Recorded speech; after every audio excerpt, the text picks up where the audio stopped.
much.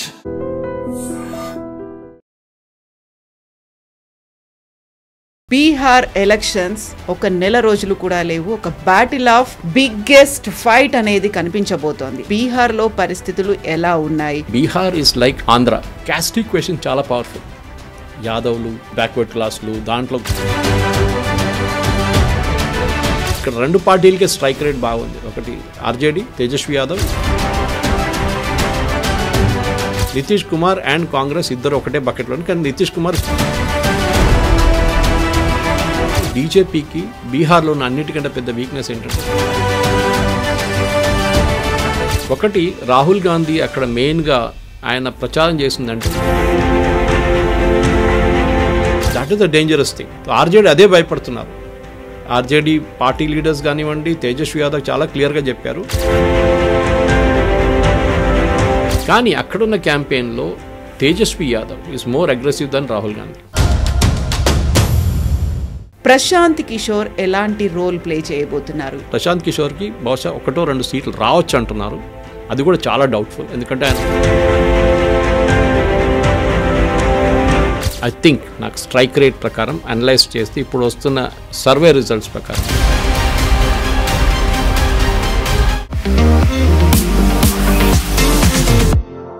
నమస్తే, నేను Kavitha. Welcome to I dream news and నిజాలు.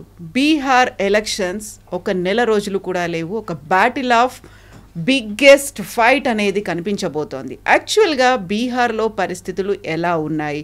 ప్రశాంత్ కిషోర్ ఎలాంటి రోల్ ప్లే చేయబోతున్నారు? ఎన్డీఏ అయితే తమ సీఎం క్యాండిడేట్గా నితీష్ కుమార్ పేరునైతే అనౌన్స్ చేసింది.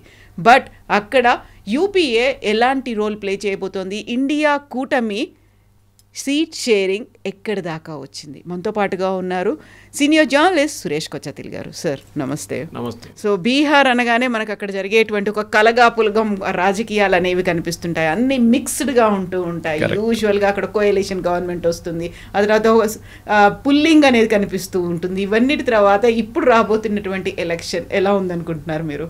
మనం చూడాల్సిందంటే హిస్టారిక్లీ ఇక్కడ రెండు పార్టీలు స్ట్రాంగ్ ఉన్నారు. First JDU and RJD. ఒక టైంలో జేడీయూ ఆర్జేడీతో ఉన్నారు. మళ్ళీ జేడీయూ తిరిగి వచ్చి బీజేపీతోని కోయిలేషన్ చేసుకున్నారు. దీంట్లో కామన్ ఫిగర్ నితీష్ కుమార్. ఆయనే ముఖ్యమంత్రిగా ఉన్నారు. మాంఛీరామ్ ఆయన నడిమిట్లో కూడా వచ్చారు. హీ కేమ్ ఇన్ బిట్వీన్ అన్నమాట. Jatin Ram Manjhi he was there for long short time. కానీ ఈసారి బీజేపీ ఐ థింక్ నాకు స్ట్రైక్ రేట్ ప్రకారం అనలైజ్ చేస్తే ఇప్పుడు వస్తున్న సర్వే రిజల్ట్స్ ప్రకారం, నేను జేవిశ్రీ శ్రీరామ్ గారు చేసిన సర్వే రిజల్ట్ చూశాను, టైమ్స్ నౌలో వచ్చింది. దాంట్లో చాలా క్లియర్గా 74,000 మందిని ఇంటర్వ్యూ చేశారు ఆయన. వాళ్ళ టీం చేసిన తర్వాత వచ్చిన రిజల్ట్స్ ప్రకారం ఎన్డీఏకి ఈసారి చాలా క్లియర్గా మెజారిటీ వచ్చేస్తుంది అంటున్నారు. అది అన్ని సర్వేలు చూపిస్తుంది. దానికి కారణాలు చాలా ఉన్నాయి, మనం అనలైజ్ చేయాల్సింది అదనమాట. Not what number of seats, why that number of seats అనేది. ఒకటి రాహుల్ గాంధీ అక్కడ మెయిన్గా ఆయన ప్రచారం చేసిందంటే ఓట్ చోరీ, ఓట్ చోరీ, ఓట్ చోరీ. ఓటర్ అధికార యాత్రతో క్యాంపెయినింగ్ చేశారు. పాపం ఇక్కడ తెలంగాణలో కాంగ్రెస్ వాళ్ళు టీషర్ట్ కూడా కొట్టేసుకొని తీసుకెళ్లారు బీహార్కి ఓట్ చోరీ. అక్కడ వెళ్ళగానే పేరు మారిపోయింది, ఓట్ అధికార్ యాత్ర అయిపోయింది. ఇప్పుడు ఆ టీషర్ట్ కూడా యూజ్ చేయలేకపోయారు వాళ్ళు. కానీ ఈ ఓట్ చోరీ క్యాంపెయినో లేకుంటే ఓట్ అధికార్ క్యాంపెయినో మీరు చూడండి, లాస్ట్ 15-20 రోజుల నుంచి అస్సలు సౌండ్ లేదు. ఎలక్షన్ వచ్చింది కదా, ఇప్పుడే కదా పీక్ కావాల్సింది. మనం ఎప్పుడు ఫుట్బాల్ టర్మినాలజీలో ఒక టర్మినాలజీ యూజ్ చేస్తాం. వరల్డ్ కప్లో Brazil is the classic example of that. వాళ్ళు ఇనీషియల్ రౌండ్స్లో పీక్ అయిపోతారు, అందరినీ ఓడిస్తారు. క్వార్టర్ ఫైనల్లో, సెమీఫైనల్ వచ్చి ఓడిపోతారు. అక్కడ నాకౌట్ స్టేజ్ ఉంటుంది. Peaking at the right time అంటారు. అంటే మీరు మీ క్యాంపెయిన్ నడిపించినప్పుడు you should peak at the right time. మీరు ఆ హైట్కి రావాల్సిన టైం కన్నా ముందు 2 నెలల ముందు పీక్ అయితే ఎలక్షన్ వచ్చేదాకా మీకు ఏం రాదు. కాంగ్రెస్ కూడా అదే జరిగింది ఈసారి. ఓట్ చోరీ యాత్ర ఇప్పుడు జరుగుతూ ఉంటే, కానీ సుప్రీంకోర్టులో నడుస్తున్న కేసుతోని వాళ్ళ మొత్తం గ్యాస్ అంతా పోయింది వాళ్ళది. ఎందుకంటే ఇప్పుడు కూడా నిన్న కూడా జరిగిన హియరింగ్లో చాలా క్లియర్గా సుప్రీంకోర్టు ఏం చెప్పారంటే, మీరు కొంతమంది పేర్లు డిలీట్ చేశారు కదా, చనిపోయిన వాళ్ళు కాదు, డూప్లికేట్ కాదు, మిస్సింగ్ పీపుల్ అన్నారు, కొంతమంది మైగ్రేట్ అయిపోయినారు, వాళ్ళ పేర్లు చెప్పండి, మిగతా everything seems to be okay అన్నారు. సో 64 లక్షల మంది ఇప్పుడు లేరు లిస్ట్లో. 7,40,00,000 మంది ఓట్ చేస్తారు. అది చాలా క్లియర్ అయిపోయింది. ఇప్పుడు 60 లక్షల మంది ఎక్కడికి వెళ్ళారంటే మన దగ్గర కూడా అంతే ఉంటుంది. తెలంగాణ రేపు ఎస్ఐఆర్ చేస్తే మీకు ఇక్కడ కూడా ఒక 70 లేకుంటే 1,20,00,000 మంది దొరుకుతారు మీకు, duplicate, dead and permanently migrated. కానీ అక్కడున్న క్యాంపెయిన్లో Tejashwi Yadav is more aggressive than Rahul Gandhi. ఇప్పుడు చర్చలు నడుస్తున్నాయి వీళ్ళిద్దరు నడిమిట్లో. బీహార్లో బీజేపీ జేడీయూ ఫైనలైజ్ చేసుకున్నారా 100 సీట్లు, ఇక్కడ 200, 102, 105, మీరు 105, 106 అని చెప్పి వాళ్ళిద్దరు నడుస్తుంది. చిరాగ్ పాస్వాన్ వాళ్ళ పార్టీకి ఒక 10-15 సీట్లు ఇచ్చేస్తారు. మిగతా చిన్న చిన్న పార్టీలు వాళ్ళు కూడా ఏదో ఇచ్చేస్తారు. కానీ లాస్ట్ టైం వీళ్ళకి క్లియర్ మెజారిటీ వచ్చింది 130+. ఈసారి కూడా అదే రాబోతుంది అంటున్నారు. ఎందుకు అన్నాడు మళ్ళీ ఆ ప్రశ్నకు అదే వస్తుంది అనమాట. ఎందుకంటే కాంగ్రెస్ స్ట్రైక్ రేట్ బీహార్లో చాలా తక్కువ ఉంది. లాస్ట్ టైం వాళ్ళు పోటీ చేసిన ఆల్మోస్ట్ 70 సీట్ల నుంచి చూస్తే వాళ్ళకి వచ్చింది 11 ఇనిషియల్, ఇప్పుడు వాళ్ళకి 17 సీట్లు ఉన్నాయి వాళ్ళకి. కానీ అదే టైంలో ఆర్జేడీ స్ట్రైక్ రేట్ చాలా మంచిగా ఉంటుంది. వాళ్ళు పోటీ చేసినందుకు ఆల్మోస్ట్ 80% సీట్లు వాళ్ళు గెలిచారు. అంటే వాళ్ళు పోటీ చేసింది, అంటే వాళ్ళు ఎక్కువ సీట్లు తీసుకుంటే లాస్ట్ టైం బహుశా ఆర్జేడీ కూడా కమెంట్ పవర్ అది కూడా జరగవచ్చు. జరిగింది కూడా వాళ్ళు నితీష్ కుమార్తోనే ఉన్నారనమాట. కానీ కాంగ్రెస్కి ఎక్కువ సీట్లు ఇస్తే ఛాన్సెస్ ఇప్పుడు కూడా అది చాలా క్లియర్గా తెలిసిపోతుంది.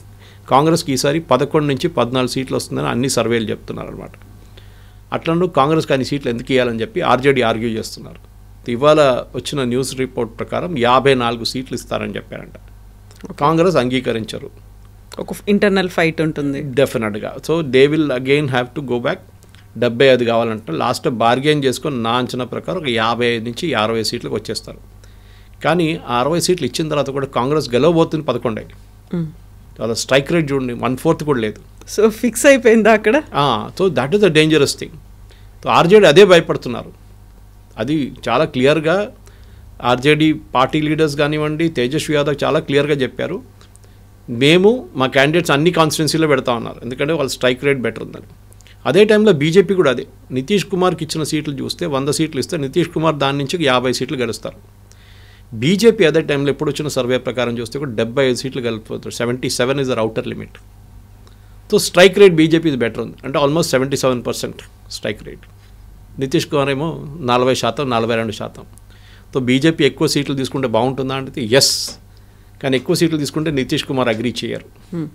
వీళ్ళు ఈగో ఎక్కడ వస్తుందంటే మేము ఎంతైనా గెలవచ్చు, మేము ఎంతైనా ఆడొచ్చు అని ఆలోచిస్తున్నాం. కానీ ఇక్కడ 2 పార్టీలకే స్ట్రైక్ రేట్ బాగుంది. ఒకటి ఆర్జేడీ తేజస్వి యాదవ్, ఇక్కడ బీజేపీ. నితీష్ కుమార్ అండ్ కాంగ్రెస్ ఇద్దరు ఒకటే బకెట్లో. కానీ Nitish Kumar is performing better than Congress. ఒక 2 నెలల ముందు కవిత గారు అక్కడ చేసిన సర్వేలో నితీష్ కుమార్ వాళ్ళ పార్టీకి జేడీయూకి 34 అనుకుంటాను ఒపీనియన్ పోల్స్లో వచ్చింది అప్పుడు. Now they improved 54. 2 నెలల్లో 20 సీట్లు ఎక్కువ వచ్చింది. అంటే ఇంటర్మీడియట్లో ఇంకో సర్వే కూడా ఉండే, దాంట్లో కూడా 10 సీట్లు ఎక్కువ వచ్చింది. సో బేసిక్లీ వాళ్ళు 20 సీట్లు ఇంప్రూవ్ చేసుకున్నారు. దానికి చాలా కారణాలు ఉండొచ్చు. నితీష్ కుమార్ ఫస్ట్ ఇంట్రెస్ట్ లేదన్నారు, నేను పోటీ చేయనన్నారు, దీనికన్నా ముందు కూడా అన్నారు ఇది నా లాస్ట్ ఎలక్షన్ అని చెప్పి 15 సంవత్సరాల ముందు చెప్పారు. కానీ ఇప్పుడు కూడా ఆయన ఉన్నారన్నమాట. ఇంగ్లీష్లో అంటారు when are you going to retire అని చెప్పి క్రికెటర్స్ని అడుగుతారంటే you should retire when people ask why. అడగాలి మీరు ఎందుకు రిటైర్ అయ్యారని, హౌ అని కాదు, ఎప్పుడు రిటైర్ అవుతున్నారని కాదు అని. సో నితీష్ కుమార్ ఇంకా ఉన్నారు. ఎందుకంటే బీజేపీకి బీహార్లో ఉన్న అన్నిటికంటే పెద్ద వీక్నెస్ ఏంటంటే వాళ్ళకి ఒక లోకల్ క్యాండిడేట్ లేరు అక్కడ, ముఖ్యమంత్రి ఫేస్ అని చూపించడానికి. మన శివరాజ్ సింగ్ చౌహాన్ కానివ్వండి, విజయరాజ సింధియా కానీ, దేవేందర్ ఫడ్నవీస్ కానీ, ఇట్లాంటి లీడర్స్ ఉన్నప్పుడు ఆ స్టేట్స్లో రమణ్ సింగ్ అని ముందు ఛత్తీస్గఢ్లో ఉన్నారు, ఇక్కడ త్రిపురలో ఉన్నారు, దేవ్ ఉన్నారు. ఇట్లాంటి ముఖ్యమంత్రులు ఉన్నప్పుడు వాళ్ళకి ఒక ఫేస్ ఉంటుంది అక్కడ. Assam best face is Assam, Himanta Biswa. అట్లాంటి స్ట్రాంగ్ క్యాండిడేట్స్ ఉన్నప్పుడు డెఫినెట్గా వాళ్ళని ముందు పిచ్ చేయొచ్చు, మా క్యాండిడేట్ వీల్ అని చెప్పి. ఇప్పుడు ఇవాళ వచ్చిన టైమ్స్ ఆఫ్ ఇండియాలో రిపోర్ట్లు కూడా చూస్తే contest is between Modi and rest of Mahagathbandhan. Nitish కాదు, అక్కడ కూడా మోదీ గారు అక్కడ వెళ్ళి క్యాంపెయిన్ చేయాల్సి వస్తుంది. మోదీ గారు దీనికన్నా ముందు కూడా చాలాసార్లు చెప్పారు, మీరు ఎవరని చూడకండి క్యాండిడేట్స్ని, నా కోసం ఓట్లు వేయండి. సో బీహార్లో అదే జరుగుతుంది ఇప్పుడు కూడా. నితీష్ కుమార్ పేరు మీద ఓట్లు అడిగితే బీజేపీ కాన్స్టిట్యున్సీలో నితీష్ కుమార్కి ఓట్లు పడవు, అక్కడ మోదీ గారి క్యాంపెయిన్ చేయాల్సి వస్తుంది. స్ట్రైక్ రేట్ ఎంత ఇంప్రూవ్ చేసినా కానీ బీజేపీ 82, 83 రావచ్చు. సో బహుశా ఇప్పుడు కాకుండా రేపు ఆ జేడీయూని స్ప్లిట్ చేసి నితీష్ కుమార్ని పక్కన పెట్టి షిండే ఎక్స్పెరిమెంట్ రిపీట్ చేస్తే మహారాష్ట్ర చేసినట్లు దెన్ దేవేందర్ ఫడ్నవీస్ ముఖ్యమంత్రి అయ్యారు. ఎలక్షన్ టైంలో షిండే గారిని ఫ్రంట్లో పెట్టి ఈయనే ముఖ్యమంత్రి క్యాండిడేట్ అని చెప్పిన గుర్తుంటుంది మనందరికీ. కానీ ఎలక్షన్ అయిన తర్వాత వాళ్ళకి సీట్ తగ్గినప్పుడు బీజేపీ చాలా క్లియర్గా చెప్పేశారు, బాబు నీకు సీట్లు లేవు, నువ్వు ఎక్కువ పెట్టుకోకు, డ్రీమ్స్ పెట్టుకోకు, ఇది Devendra Fadnavis will be our chief minister. అది చాలా క్లియర్గా తెలుసు. ఇక్కడ కూడా బహుశా జరగబోతుంది. ఎలక్షన్ అయిన తర్వాత నితీష్ కుమార్కి చాలా క్లియర్ ఇండికేషన్ ఇస్తారు, మీరు ఏం చేయలేరు, మీరు మీ టైం అయిపోయింది, మా ఎవరికని రాని. ఎందుకంటే అందరూ అడుగుతారు ఇప్పుడు ముఖ్యమంత్రి ఫేస్ ఎవరని చెప్పేసి. ఛత్తీస్గఢ్లో ఎవరండి ముఖ్యమంత్రి మనకు తెలియదు, నాకైతే గుర్తు రమణ్ సింగ్ గారు గుర్తున్నా, కానీ ఇప్పుడున్న ముఖ్యమంత్రి ఆఫ్ అండ్ రాదన్నమాట. మధ్యప్రదేశ్ అంతే, కొత్త ముఖ్యమంత్రిని పెట్టారు. శివరాజ్ సింగ్ చౌహాన్ ఉన్నప్పుడు ఇంత powerful chief minister, longest serving BJP chief minister. అక్కడేమో విజయరాజ సింధియా ఉంది రాజస్థాన్లో, అక్కడ కూడా కొత్త ముఖ్యమంత్రిని పెట్టారు. అంటే బీజేపీ ఎట్లయిపోతుందంటే ఇప్పుడు ఢిల్లీలో తీసుకోండి, రేఖా గుప్తాని తీసుకొచ్చారు, అవుట్ ఆఫ్ నోవేర్ రేఖా గుప్తాని తీసుకొచ్చారు. సో బీజేపీకి ఏం చేస్తారంటే వాళ్ళు ఇంటర్నల్ దాని నుంచే పికప్ చేసుకుంటారు వాళ్ళ టాలెంట్స్ని, మళ్ళీ వాళ్ళని ఇంప్రూవ్ చేయించి వాళ్ళని ముఖ్యమంత్రిగా చేస్తారు. ఇప్పుడు సైని గారు కానివ్వండి, ఎక్కడైనా పోటీ చేస్తున్నప్పుడు చూడండి, దే ఆర్ సెకండ్ టర్మ్ కూడా వాళ్ళు ఉన్నారు హర్యానాలో. సో అక్కడ ఎంత పవర్ఫుల్ ఖట్టర్ గారు ఉన్నప్పుడు కూడా కొత్త వాళ్ళని తీసుకొచ్చారన్నమాట. దాని వ్యతిరేకంగా చాలా రెబెలియన్ జరిగింది అక్కడ. సో బహుశా బీహార్లో కూడా after the election is over, Nitish కుమార్కి ఎన్ని సీట్లు వస్తుందో దాన్ని బట్టి కొత్త ముఖ్యమంత్రి, ఇప్పటికైతే చెప్తారు నితీష్ కుమార్ మా ఫేస్ అని చెప్తున్నారు, కానీ కర్ణాటకలో ఇదే చేశారు. దేవగౌడ టైం నుంచి బీజేపీ అప్పుడు అలయన్స్లో ఉన్నప్పుడు కూడా కుమారస్వామి ముందు పెట్టుకొని ఎలక్షన్ పోటీ చేశారు, తర్వాత కుమారస్వామి తీసి పక్కన పడేశారు. నౌ టుడే జేడీఎస్ ఎక్కడ లేదు కర్ణాటకలో, మాండ్యా ఏరియాలో ఉంది కొంచెం, కానీ they have got wiped out from everywhere. వచ్చే ఎలక్షన్లో షిండే గారు మహారాష్ట్రలో వైప్అవుట్ అయిపోతారు కంప్లీట్గా, and BJP will take over complete. ఇది బీజేపీ స్ట్రాటజీ. ఇది కర్ణాటకలో 20 సంవత్సరాల ముందు బీజేపీ ఎక్కడ ఉండండి, ఎక్కడ లేకుండా they are built up in the last 20 years. తెలంగాణలో కూడా ఇక్కడ చెప్తుంటాను, ఇక్కడ ఉన్న లీడర్ రామచంద్రరావు కూడా చెప్పాను నేను, రామచంద్రరావు గారిని కలిసినప్పుడు చెప్తుంటాను నేను, మీరు కొట్లాడాల్సింది కాంగ్రెస్తో కాదు, you have to first fight with బీఆర్ఎస్ని ఓడించండి, బీఆర్ఎస్ని వైప్అవుట్ చేస్తే మీరు 1-to-1 కాంటెస్ట్లో కాంగ్రెస్తో పోటీ చేయొచ్చు. లేకుండా ఓట్లు స్ప్లిట్ అయిపోతే 30 అయిపోతే ఎవరికి 35 వస్తే వాడు గెలుస్తాడు. అండ్ యూజువలీ రూలింగ్ పార్టీకే డబ్బులు ఉంటుంది, మనుషులు ఉంటారు, వాళ్ళ పోలీసు వాళ్ళ దగ్గర ఉంటారు, వాళ్ళు ఎలక్షన్ గెలుస్తారు. బీహార్లో అదే పాలసీ ఫాలో చేస్తే బీజేపీ ఇప్పుడు చూడండి ఎక్కడికి వచ్చింది. 53 సీట్లు 44 సీట్లు ఉన్న బీజేపీ ఒక ఎలక్షన్లో 15 సంవత్సరాల ముందు ఇప్పుడు 77 నుంచి 80 దాకా వస్తుంది. ఇంకా నెక్స్ట్ ఎలక్షన్ని నితీష్ కుమార్ గారు లేననుకోండి, బీజేపీ 150-180 సీట్లు పోటీ చేసి 243 200 కూడా పోటీ చేసి ఆన్ ఇట్స్ ఓన్ ఒక మెజారిటీ తీసుకురావచ్చు.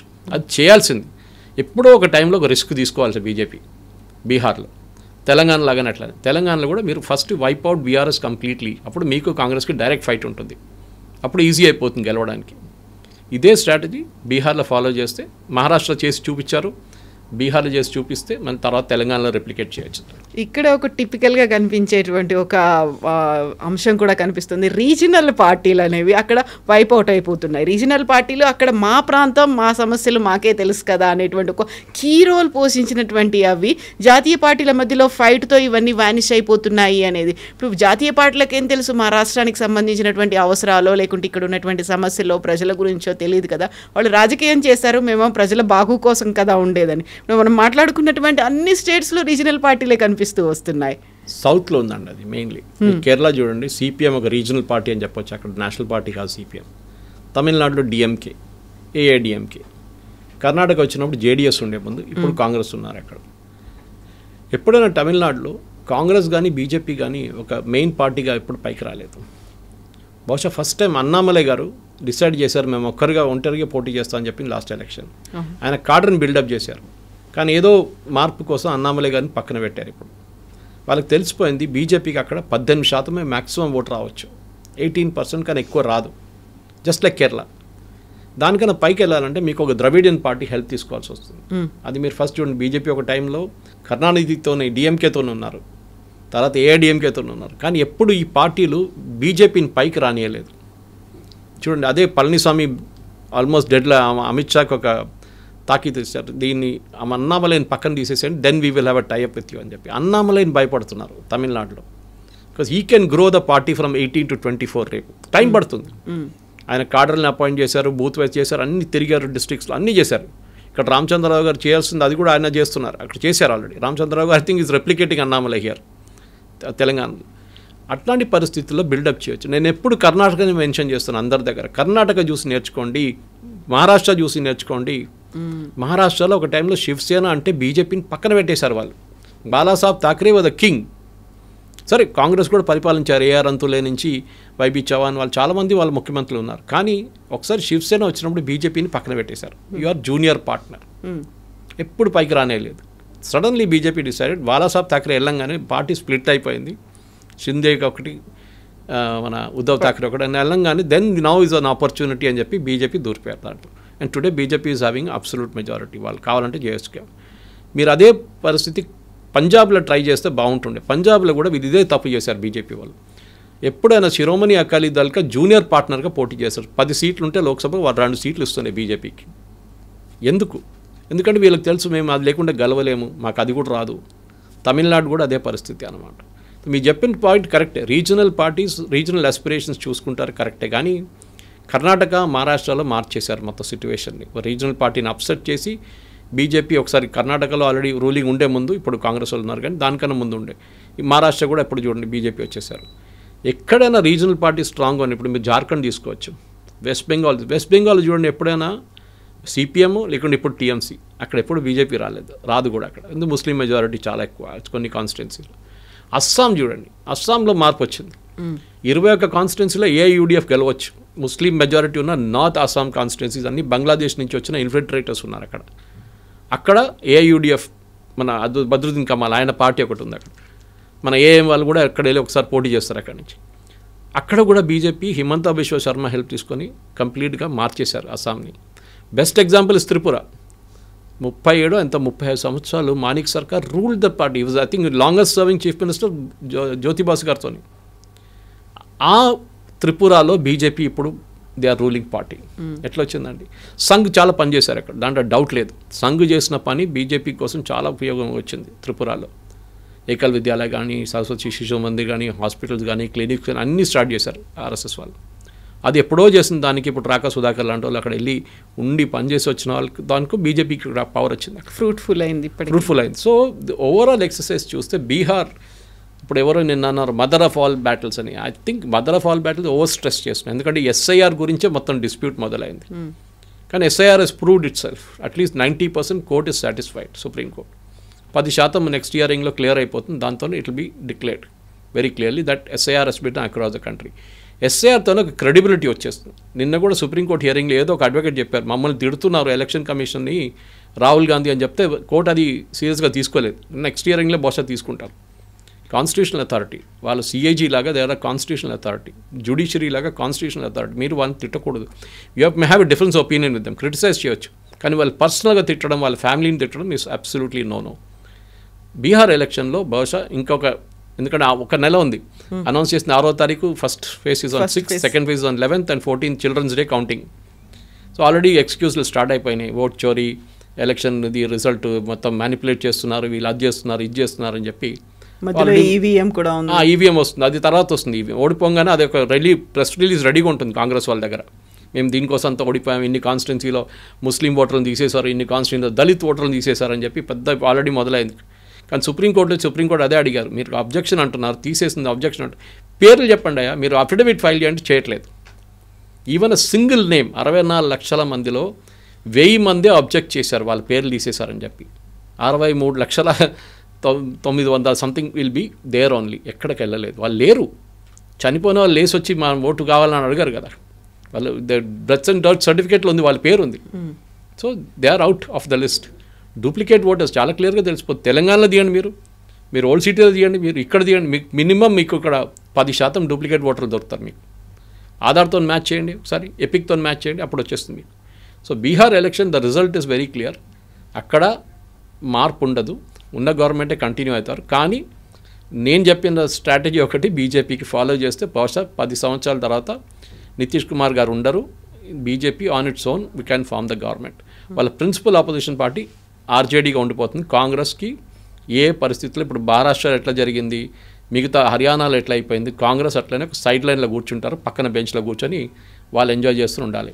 బీజేపీ విల్ రూల్ డెఫినెట్గా నా అంచనా ప్రకారం. Which see all the polls, opinion poll, నేను నా ఒపీనియన్ చెప్పట్లేదు, మిగతా ఇప్పటిదాకా వచ్చిన అన్ని opinion polls, India today survey కానివ్వండి, జేపీ శ్రీరామ్ గారిది టైమ్స్ నో సర్వే కానీ అన్నీ ఇండికేట్ వన్ కామన్ ప్యాటర్న్. అది ఆ ప్యాటర్న్ మనం చూసుకొని బహుశా ఇంకొక 15-20 రోజుల మేజర్ చేంజెస్ ఏం రావు. ఎందుకంటే ఆల్రెడీ క్యాండిడేట్ ఫైనలైజేషన్ అయిపోయిన తర్వాత Bihar is like Andhra. Caste equation చాలా పవర్ఫుల్ అక్కడ. యాదవ్లు, బ్యాక్వర్డ్ క్లాస్లు, దాంట్లో చాలా మటుకు మార్పులు వచ్చాయి. చిన్న చిన్న క్యాండిడేట్ సెలక్షన్లోనే మేజర్ బ్లండర్స్ జరుగుతుంది. సో దాంట్లో బీజేపీ జేడీయూ ఆల్రెడీ ఫైనలైజ్ చేసుకున్నారు వాళ్ళ క్యాండిడేట్స్. ఎందుకంటే చాలామంది రాజీనామా చేసి వెళ్ళిపోయారు, 10 మంది ఎమ్మెల్యేలు వెళ్ళిపోయారు. అంటే సీట్లు ఆల్రెడీ చెప్పేశారు మీకు సీట్లు రావు అని చెప్పేసి. అదే టైంలో కాంగ్రెస్ వాళ్ళకి ఇప్పుడు ప్రాబ్లం ఎక్కడ వస్తుందంటే వాళ్ళ దాంట్లో అందరూ 243 సీట్లు మేము పోటీ చేయాలంటున్నారు. రెబెల్ క్యాండిడేట్స్ రావచ్చు కాంగ్రెస్ వైపు నుంచి. That be a big problem. ఆర్జేడీకి రెబెల్ ప్రాబ్లం ఉండదు, వీళ్ళకు ఉంటుంది కాంగ్రెస్ వాళ్ళకి. సో ఇప్పుడు ఇన్ని పార్టీల గురించి మాట్లాడుకున్న తర్వాత ఈసారి రంగప్రవేశం చేస్తున్నటువంటి ప్రశాంత్ కిషోర్ ఒక స్ట్రాటజిస్ట్గా ప్రతి స్టేట్లో ఎలక్షన్స్ని ఆయన చూశాడు, వెనకాల నుంచి అవన్నీ స్ట్రాటజీస్ చేశారు. ఫర్ ద ఫస్ట్ టైం ఇక్కడ కంటెస్ట్ చేస్తున్నారు. ఆ రోల్ అనేది ఎలా ఉండబోతుంది? ప్రశాంత్ కిషోర్తో నేను కూడా పనిచేశాను 2014లో ఇండైరెక్ట్లీ. వారణాసిలో నన్ను ఇక్కడ నుంచి డెప్యూట్ చేసినప్పుడు ఒక 16 రోజులు నేను వారణాసిలో ఉన్నాను మోదీ గారి క్యాంపెయిన్ కోసం. నాకు 2 బూత్లు అటాచ్ చేశారు నన్ను, సోషల్ మీడియా చూసుకోమని చెప్పేసి. పొద్దున్న సాయంత్రం దాకా తిరుగుతుండే, ఫోటోలు తీస్తుండే, పోస్ట్ చేస్తుండే, అన్నీ చేశాను. సో వాళ్ళ ఆఫీస్ అదే బిల్డింగ్లో ఉండే. ఒక క్యాంపెయిన్ హెడ్ క్వార్టర్స్ బీజేపీతో కొత్త అపార్ట్మెంట్ కాంప్లెక్స్లో ఇంకా ఆక్యుపై చేయలేదు ఎవరు, సో అది బీజేపీ తీసుకున్నారన్నమాట వారణాసిలో. అక్కడే నేను కూడా కూర్చుంటుండే పొద్దున వెళ్ళి. మళ్ళీ ఎనీవే ఆఫ్టర్ 10 o'clock అందరు ఫీల్డ్కి వెళ్ళిపోతారు.